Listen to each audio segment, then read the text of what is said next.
Hey guys, it's Nick with Pavement After Hours. My guests today are Mike Davis and Colin Ryan from Blackhawk Paving. And today's topic, we're going to touch base on kind of how things are going in the national service provider scene of the asphalt paving and maintenance. Both myself and Mike have been doing traveling work and national work for quite a while. So Too we thought long this sometimes. exactly. I thought this would be a good topic considering how things have changed in this topic a lot just over the last probably like 5-6 years. A lot of people in this market now Yeah. that do what we do. I find that we come from a different background. I guess you and I, we've done a lot of work ourselves. We were born and raised in the industry. All right, we're going on our 50th year next year as a family-owned and operated business. So, over the past probably 5-8 years, our MO with doing work has changed a little bit.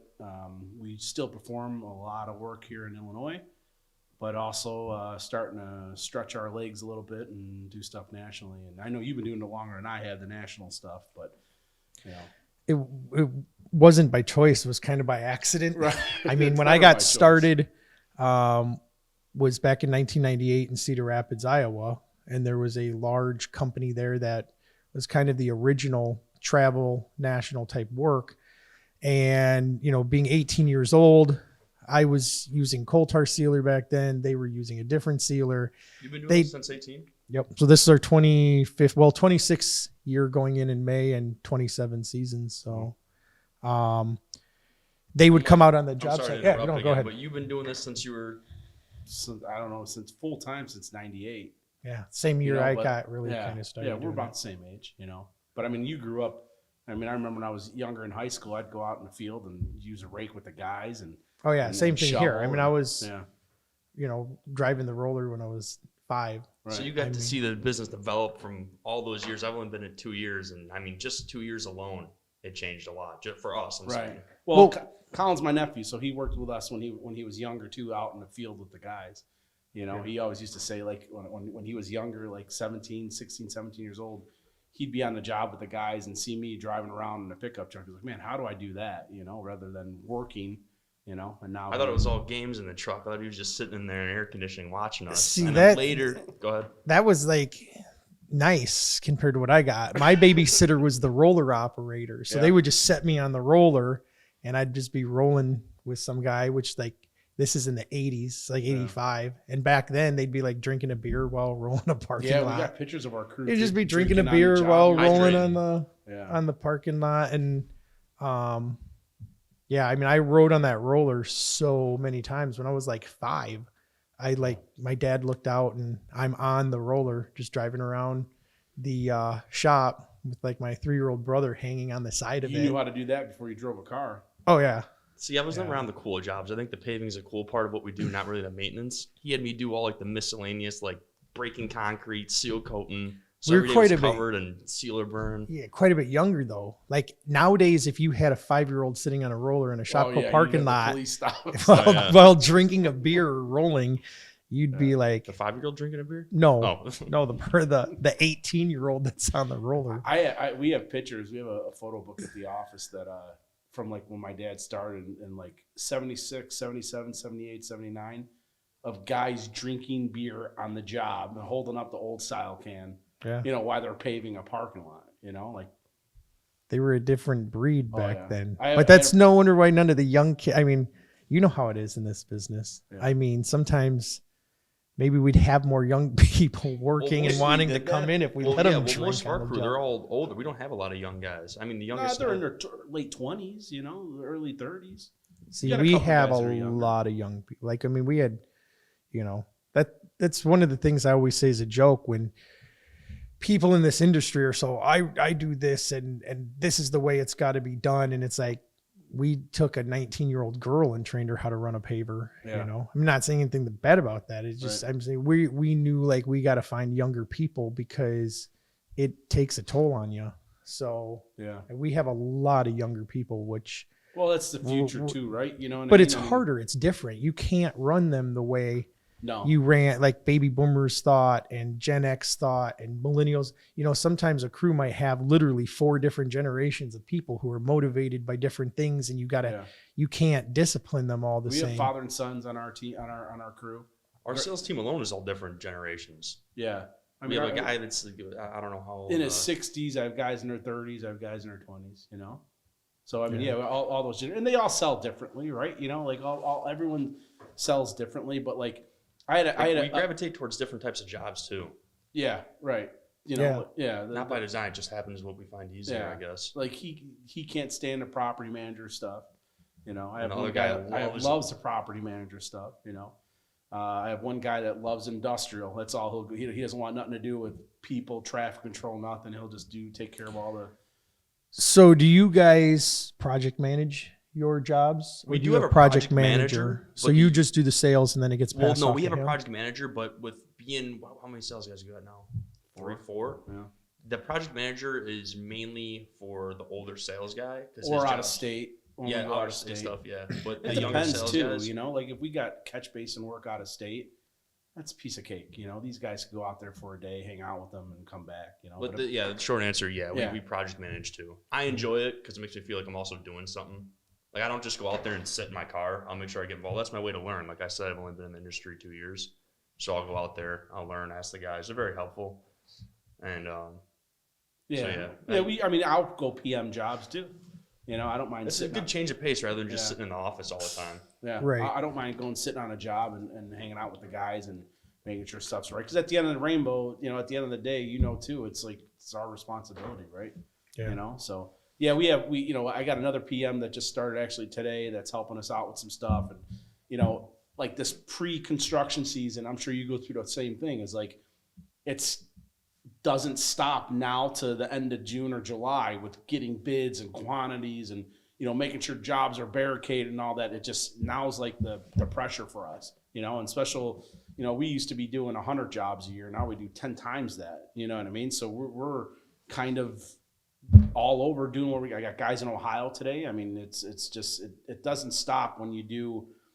We started with Grandpa when he was just doing small parking lot, right, 30 minutes from his house. Now we're jobs all North Carolina. Yeah, California. My dad will say, "Hey, I ran into a guy at the gas station, wants a price on a strip mall." I'm like, "What?" like I don't even know how to do that anymore. Guys aren't even in town. Yeah, it's just different.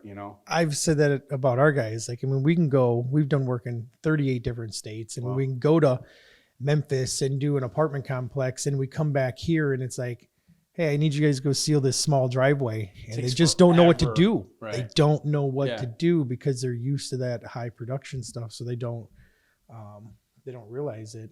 Right. But I mean, that's the thing. I feel like you said earlier, when we used to bid on the Walmart national striping like years ago, I mean, there'd be 4 or 5 national guys that would be bidding on it. And the last time we bid on it was right around 18, 19, I think. And there were like 35 guys bidding on it. Yeah. And kind of like to touch base what you said again the other day, a lot of this is people that were sales companies or a sales guy for company X and a sales guy for company Z, and they've never picked up a shovel. They've never ran a piece of equipment, and they quit. They take their one portfolio of whatever box store it is, and they move over to this to start their own.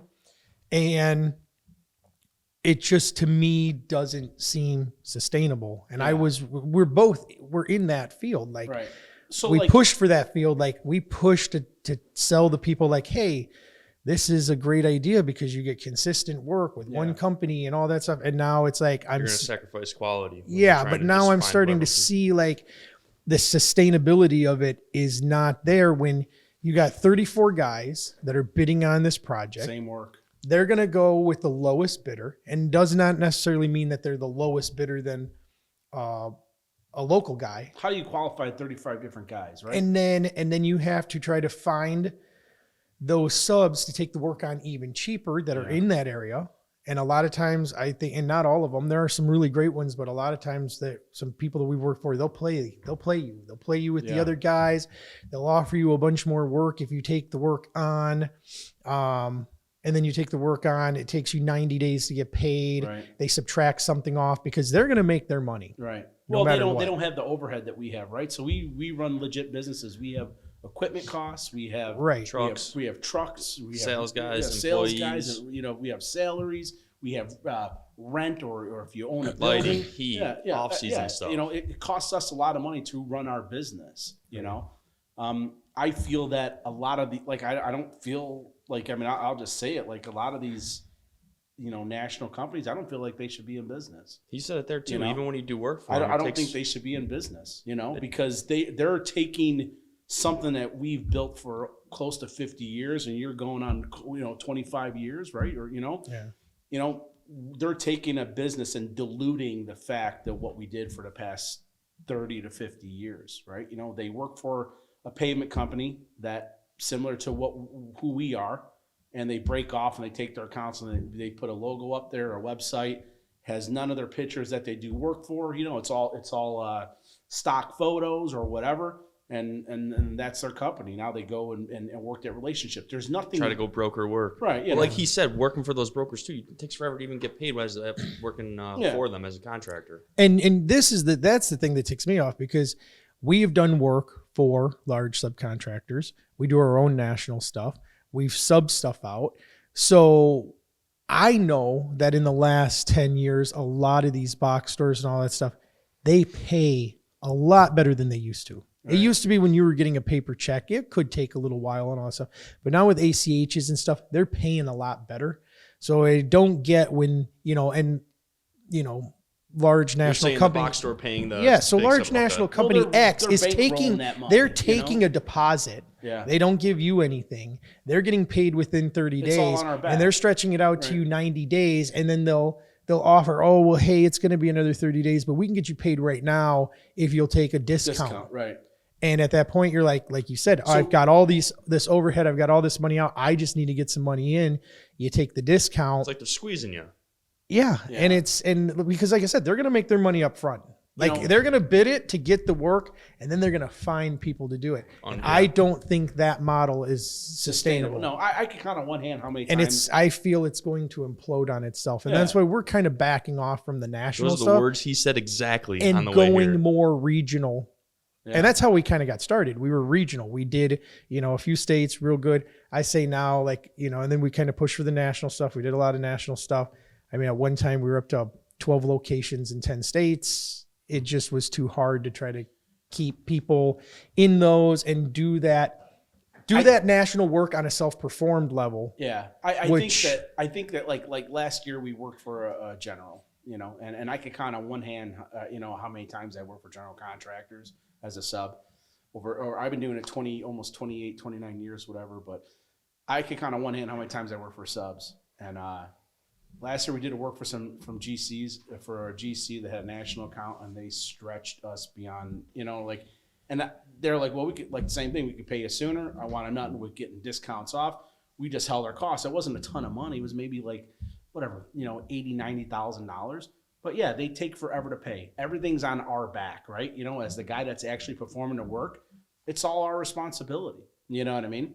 A lot of these general contractors, all they're doing is making that delta, working that relationship, and have no skin in the game. We talked about this before, right? They have no skin in the game to further the relationship or making sure that they use us again, right? They just go with the cheapest guy. Because even if the client itself isn't happy, it's not really on them. They just go back tell their contractor, fix it. Do I think it's going to implode? It's probably going to implode, because like you said, years ago there were 3 guys on the bid. Now I was 35. You know what I mean? There's national guys popping up everywhere that don't even own a shovel. Do I think it's right? They're smart for sure. I don't. I know. Right. I think back on it now, and I'm an ethics guy. I don't think it's right. Just because that they created a better mousetrap doesn't mean it's the right thing to do. You know what I mean? There's a lot of things that need to be righteous in this world, and this is probably one of them. I don't necessarily think that it's. So if you were one company that was self-performing all this stuff, that could be a better mousetrap because you're offering consistency and the training and all. But if you're just a company that all you're doing is picking subs, you're not giving those subs any training, and you're not giving them this stuff. And there's a two-part that happens to it. And the customer and the sub are the ones who kind of get, screwed over on it, because you're selling that it's easier to, instead of having to try to find 50 people to go do the work, you can have one, and they're going to go find the 50 people. Yeah. But how are they vetting them? Are they getting out there and doing it the work the right way? Right. I mean, they get out there and go, oh crap, I can't do this job for that. Are they taking shortcuts, that they don't know about? Are they watering down the sealer if it's a sealer job? And, or if they're doing it the right way, they're going to lose money on it.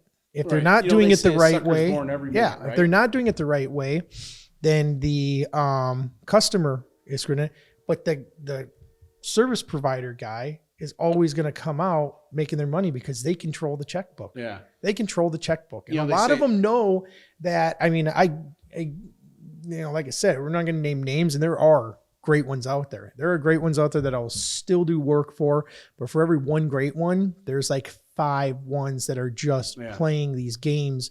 And they notice, like, one of the things that I noticed in this industry, why I wanted to start kind of an educational podcast in our first episode, was to show people how to price the work, because they're taking advantage and exploiting that. A lot of people in our industry don't necessarily know how to price the work. Right. A lot of guys go out there, they learn from their parents, or they were on a crew, they started their own, they can do great work. Right. They lack a little bit in sales, and they never were trained how to price stuff because they think there's this magical square foot price. Right. And all you have to do is get one bid from the competitor, and that's the square foot price we're going to bid everything at. These national guys will go find someone in that market where the job's at, and they're not picking the highest guy, right? They never pick the guy with the most expensive. They're picking the cheapest guy. 9 times out of 10, they're picking the cheapest guy. The cheapest guy probably doesn't know how to figure the work correctly. Well, it's cheap for a reason, right? Yeah, so they're not picking the cheapest guy is not probably figuring the work right or doing the right job, and the customer gets the short end of the stick, right? We talked about this before. The customer gets the short end of the stick. The national paving guy will have somebody in there, and they'll pick the cheapest guy. The customer gets a job that's not probably the best job to get done, and got to live with what gets done. Self-performing a lot of stuff like that we do, and you do, we're able to control costs. We're making sure that the customer gets what he expects. You know what I mean? The customer doesn't know. It's up to us to educate them. As a self-performing pavement contractor, we try to educate our client. An educated client is a dangerous client, because then he'll question the other guy. Hey, we're doing 2 inches after compaction, and the customer says, well, how come you're not doing that? Well, we didn't put that in the bid or whatever. We don't water down our sealer. We use a really, we don't, stuff comes delivered to our office in bulk tanks and pump it into our trucks, and we're gone. A lot of guys will water that down and make a couple more pennies or whatever. I don't think it's worth it. No. So yeah, I do agree with you though. I think that a lot of the stuff, a lot of these national contractors are preying on the guys that don't know any better, and they're born every minute. There's guys that come in business every year that don't know any better, and that are going to fill their books with cheap work or work for a general contractor, and those guys will be out of business too. Well, it was a lesson we learned the hard way. I mean, when I was starting, if somebody offered me a large box store, the tail was wagging. Yeah. Oh yeah, maybe we can do it for this. Yeah. Well, we're going to lose money on this one, but he promised me 30 more if this one goes good. Well, they never give you the 30 that they promised you. And the other thing is that we learned the hard way from doing work with a lot of them is when everything can be going great. We had a company, we were doing a bunch of stuff for. It was great. They were one of the better ones, but then there was an issue. We were striping a box store down in Florida, and the whole handicap stall was painted blue, including the parking bumper. And I sent an email, how do you want us to do this? Blah, blah, blah. Paint it back how it was. Paint it back how it was. Somebody tripped on the parking bumper, said it was because it was the same color. It was in there, and now there's a huge lawsuit. And of course, they're pointing the finger, oh, it's all on you. You painted it. Yeah, but we painted it at your direction. And then you go into a lawsuit, which nobody ever wins in a lawsuit except for lawyers. I mean, you're going to be a year and a half later after you wasted a bunch of time sitting in a mediation going, okay, my insurance company will kick in for this. How much will yours kick in? And they all ended up kicking in. But the thing is a lot of times, like, they're not signing your contract. You're signing a subcontractor agreement, which is needed. I mean, we make people sign a subcontractor agreement when we sub work because that's to protect us. But you have to read through it and know, hey, this is what I'm taking on. This is what my risks are. This is what's going on. Because it's, and I'm not saying it's a bad thing here nor there. There needs to be a level of protection for both. because I'm not controlling that subcontractor's guys. Yeah. So I should not be responsible for them. I should not have to carry the insurance for what their decisions are going to be. But on the other aspect, they shouldn't also have to be, you know, when a problem comes in, I'm not going to kick the can down the road and be like, okay, we directed you to do this. I think you and I have it's your fault. I think you and I have a lot of the same MO, right? You know, I mean, we've known each other for quite some time. We do a little bit of business together, you know, and we could kind of trust each other on what needs to be done the right way. Mike, how'd you meet him? I don't even remember. I remember calling him. We met in Nashville. We met in Nashville at MPE? at a pavement convention years ago. Did we? Yeah. I just feel like I've always known Mike. I don't know. I mean, we met. But I've subbed work to you. You've subbed work to me. Yeah. But I can trust that you're going to do the right job. It's a different type of relationship. Me and you are on the same level with that, right? You know, if it costs more money, it costs more money. Who cares? You know, like it's just, you know, just to get the job done for our clients, you know, make sure the job's right? You know what I mean? We met in Nashville a while back at a pavement convention. From what I remember, I can't think farther back than that, but you know, so yeah, that's how we met. But I feel like we already knew each other when we were at that. I feel Guy put us in contact because you had some work up here that you needed a sub for. Well, you did a job for me. Hot dog place or the Oscar Mayer. Wiener Oscar Factory. Mayer Wiener Factory. Yeah, in that's Madison. Right. Yeah, I think Guy kind of put us in contact, and we did that. Then the next year was Nashville because I think I knew you already down there when we were in Nashville. Yeah, so we always just kept in touch, and you know, like-minded individuals always, you know. Yeah. I remember you calling him when I first came on, and it was actually when I got a big box store. Nephew? No, do you remember this? We called him when I got a big box store. And for the striping, you called. I forgot what we called him about. Oh, and he basically reiterated all this stuff. We both looked because I thought it was run. You did. Yeah, well, I thought it was a golden egg. I was like, oh man. Well, 10 years ago, I wouldn't say run. Yeah. 10 years ago, it was nice. You could make money on doing. What's changed besides these national guys in business? There's a lot of things that have changed. I mean, one of them, is there's just way too much competition now. Way too much competition in that field because I feel it's like a pyramid almost, like not a pyramid scheme, but they have one guy, then they find a guy, and they try to find cheaper guys. That does happen. I will not be I've always said this for a long time. I will never be a sub of a sub. Yeah. When there is a national guy who found this guy who's good. That guy's more of he doesn't own any equipment. So he's going to try subbing but he's doing a regional area subbing stuff out. So now he's got to sub it out. So you're like, these guys made their money. He made their money, and these guys are doing the work. They're not making any money. Our clients or potential clients need to work directly with the paving contractor because they get the short end of the stick when they have somebody that's going to take on more than they could possibly handle and sub it to other guys, and it just doesn't get done right. You're using if it happens more than you think. I just had a meeting with a client. I think I told you this. Before I came downstairs. My office is upstairs. Have you been to our office before? Yeah.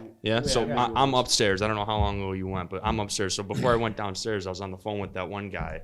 And he's like, well, yeah, the reason why we're looking for another contractor, because I found a guy. He said I could handle this whole region for you. I think it was only a couple states. And then halfway through the season, when they were ready to get all the work done, he's like, oh, I can't do it all. And the client was SOL. Well, you're not getting consistency in material, right? You're not getting consistency in paint or you know, I would just think that when a client, I know some of these national guys are going more to a regional model now, you know, going back to the regional model of finding guys in that region that can handle a mass amount of stuff, and then going to another region and finding another contractor or two contractors that can handle all their stuff there. That's better than giving it to one guy and letting that one guy handle everything across the country. Yeah. Well, there's no checks and balances with it either. Right. Here, one person, you know. Right. Well, you know, we're going to give it a couple people or, you know. Yeah, I just think that our industry over the past, I mean, it's changed over the past 3 years, 5 years, 8 years, 10 years, right? I remember like this industry did not change barely at all. No. For like all growing up, right. All through the 90s. I remember going to a trade show in 1999 and everybody freaking out because Lee Boy put a computer on a paver, and it wasn't even a computer. It was just the screen, a digital screen. Yeah. And then nothing changed again for like ever until about the last probably 5-6 years. Well, social media too. Well, social media, exactly. Social media, you know, the national level thing, there's guys out there that there's one guy we did some work for. He was a sub of a big person.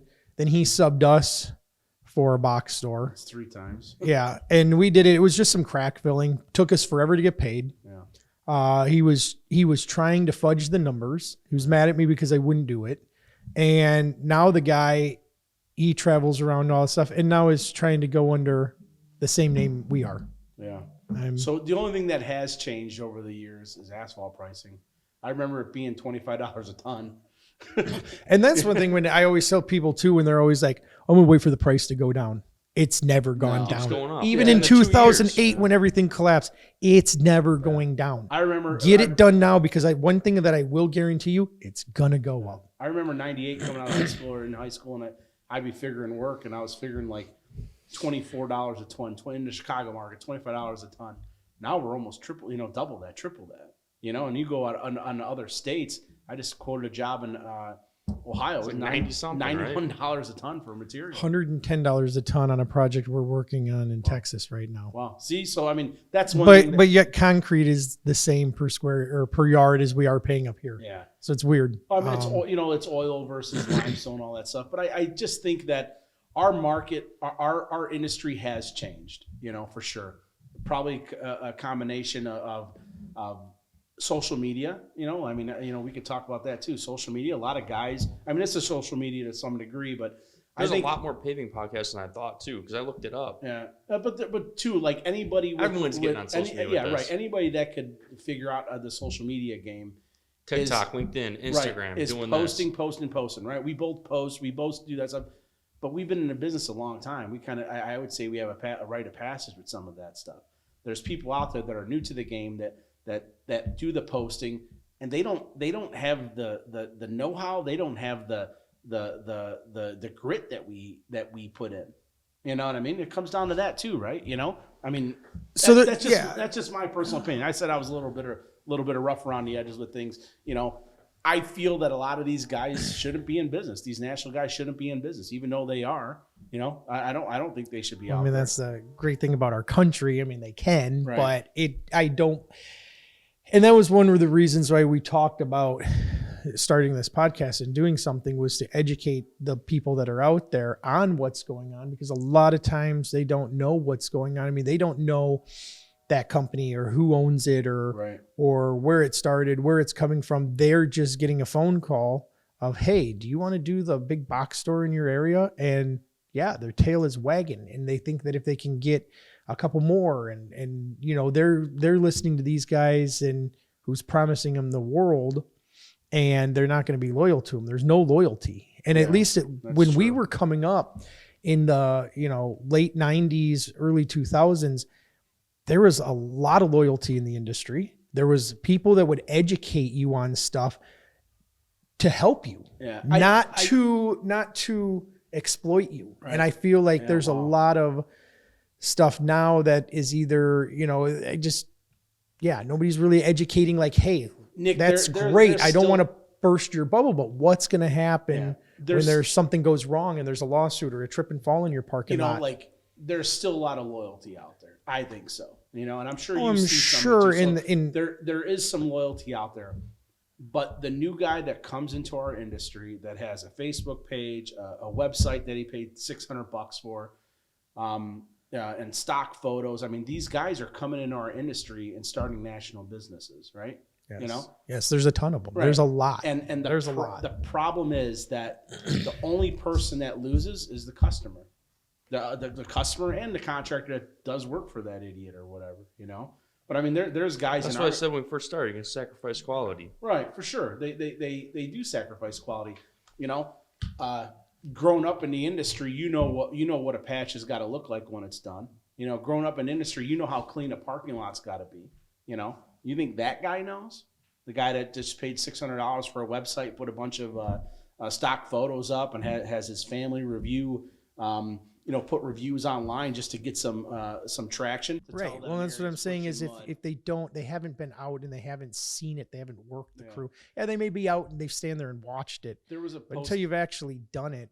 Right. That too. There was a post that came out these dudes put on yesterday about Petromet in the pavement layers. You know what I mean? How often that gets overlooked. And these guys were scoping a job. I forgot what they're out of, but they were scoping a job and seeing there was Petromet in the layers, and they brought it up to their client, said, hey, just so you know, here's why our cost is a little bit elevated, because there's Petromet in here. Here's some pictures of it. We can't get rid of it, you know? And I commented, I was like 100% true. Like, you know, I mean, sometimes people go and they use the Google Word stuff. They don't even visit their job, or you know, what here's it's like what, a volume thing. They're just trying to turn it out. Here, you know, and like back to the national thing, here's what ticks me off. I love when I get a call from a national guy and says, hey, there's a job in your area. Go take pictures for me. Don't mention your company's name. Go meet with this guy, take pictures, draw me a map, and give me a price. Say you're with so-and-so. Yeah.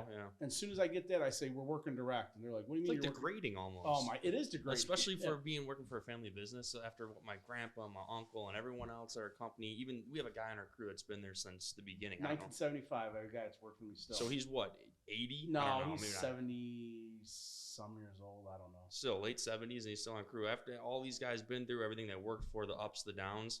And just to kind of be those companies I refuse to do work for. I refuse to do work for them.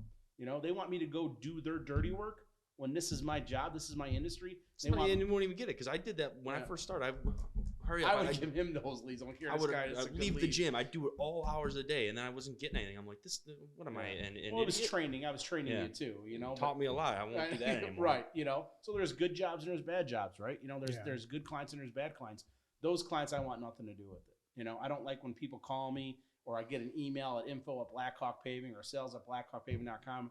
Hey, we have a project in the area. Go, you know, it's due next week. Can you check in using this thing, and then send me some pictures and a map and tell me what you think needs to get done. Here's our work order. With the color green, your hat this way. I delete it. It's the first thing that goes into my garbage. I delete it. You know, I need work, or I want work. I don't need it that bad. I don't need to be, you know, it's like you said, it is somewhat degrading, but I've been doing it too long to take orders from some idiot that hasn't been. You know? Well, they probably find people, and we're probably, not everyone thinks like you, people probably that are starving for work, they can't get anything. They're like, all right, I guess I'll take whatever I can get. Things in the industry, and I mean, that's for a different episode, but I think it's easy to train somebody on the paver. It's easy to train somebody how to do the work. It's not easy to train somebody to do sales and go get the work. I've always said the hardest part is getting the work. Yeah. Once you have the work, it's easier trying to getting it done. Yeah. But you've done it. You've done the work. You ran a paver. You ran a rig, right? How many I wouldn't guys say jealous, but I do envy the fact that you guys got to be on the crew. But it was it's a different time. I know, my dad and but that's why you guys know so much. No, and I've even thought of that, like with our salespeople. I'm like, to train them, I should just put them on the crew for a month. Be on the crew for a month. You are going to go sell way more work when you've been on the crew and you know what to look for. A little bit, but not. No, but I know. But I'm talking about like just like I can sell. Like there's a lot of times a salesperson, a newer or younger salesperson is going to come in and be approached with that question that they're going to have to be like, you know what, I'm going to have to get back to you on that we don't have to, because, oh yeah, I've done that. Oh, I've seen that before. Right. Hey, I've seen this before. And really what you should do is it's going to cost you a little bit more money, but you are tight on drainage. Let's put a concrete swale through here. And then you're not going to have to worry about it. Where somebody's going to be like, oh yeah, no, we should be able to get that taken care of. And then you go out there and it's, well, no, that's a good point, because remember what you said, eventually the next step for our foreman as we grow would be nice to have him in the office. Right, because that's why he knows, he's so smart. But like you and I grew up working for family businesses, right? Yeah. And we were on a paver, we were on a roller, we were on a bobcat, we were raking, we were shoveling. We had to too. You know what I mean? Like, you know, I had to do that. Yeah, because if you guys weren't going to do it, who was? Yeah, I didn't go to college. Did you go? I think no, I didn't go to college. So I'm a huge, like, unless you're going to go to college for a doctor or a lawyer or something, you have to. Doctor and I think too many people go to college, end up with a bunch of debt because it's like you have to, and they end up doing something that they didn't need college for. I remember I was like sophomore or junior year of high school, and I knew I was always going to work in the businesses for some capacity.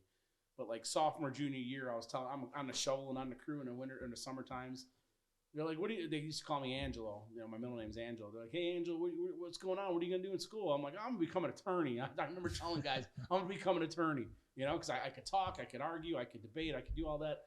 And I was like, oh, yeah, I'll become an attorney. When my senior year comes around, I wasn't going to school. I had no intention at all of going to school. Probably better off because you Yeah. know what the difference between a dead attorney in the road and a dead asphalt worker in the No, road are, what? right? There's skid marks in front of the asphalt worker. Yeah, right. Yeah, well, So. I have friends that are attorneys, but you know, like so, I you know that was my MO. I wanted to become an attorney. I'm like, okay, well, I guess I'll just work for a family business or whatever. You know what I mean? And Is that when you decided you were going to do that? Your senior year of high well, school? no, I mean, my grades were never good because I always worked. I mean, you know, I had jobs throughout high school. No, I get it. Money was yeah, right. You know, I mean, but that's, you know, I always joke now. I skipped the learning and went straight to the earning because right when I got out of school, man, I just started working, and you know, my knowledge with the industry or our business just went from like on a shovel crew to like, phoom, okay, here's where it's got to be, right? You also you know? had no choice up to that. You had no secondary education. Like, all right, Yeah. I got to figure this out. No, right. You know, I mean, it's not a bad industry to be in. Not I mean, at all. obviously we gained,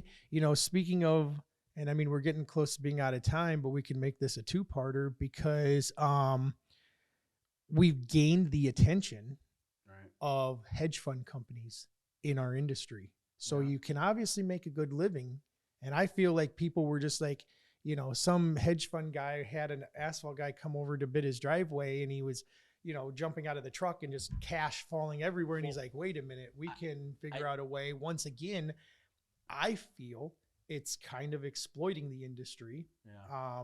The private equity has changed the way this industry is going for sure. Yeah. But Well, let's make, we're out of time here, but we'll make this a 2-part episode.